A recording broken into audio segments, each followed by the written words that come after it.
स्वास्थ्य ही संपद। वर्तमान मु मो विद्यालय अच्छी मो पिला वार्ता देवा उद्देश्य गोटे सुंदर कविता पाठ करी। अदृश्य घातक करोना। त्राही जगन्नाथ आहे त्राही जगदीश, सत्य जुग होइला कि प्रभु कलिजुग शेष। मालिका वचन सत्य करिछ जगत नाथ, दुनिया जानिला प्रभु तुमे एका सत्य, तुमे एका सत्य।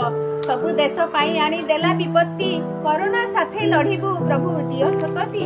दुनिया रे हाहाकार शुभे अर्थ चित्कार, अस्तव्यस्त ए जीवन दिशे प्रभु अंधार, दिशे प्रभु अंधार।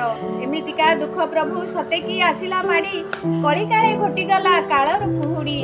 प्रकृतिर घोर विभीषिका मनीष बुझुची एबे, पंचभूत काया विलीन होइब कालर कराल गर्भे। मदमत्त होई श्रेष्ठ बोलाउची मानविकता को भूली, जुझुची मनीष जीवन युद्धरे असहाय होई खाली, असहाय होई खाली। सते केबे छिड़िब ए अदृश्य बेढ़ी, प्राणघाती कोरोना को देवा ए विश्वरु तड़ी। भारतवासी जे सदा प्रभु तुम आश्रित, तुम कृपा बड़े निश्चय हेबे कोरोनारु मुक्त। माँ भद्रकाली धामु आकुले प्रणामे अंतरे मुही,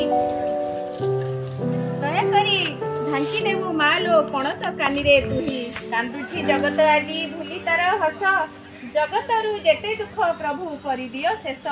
सर्वे एकाकार होई दुई हाथ टेकी, डाकिबा जगत नाथ पथ दिशि जीव अंधार हटिब, कोरोना को करिजिबा समूले निपात।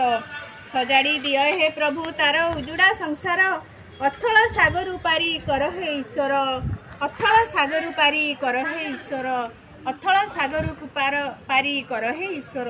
जय जगन्नाथ।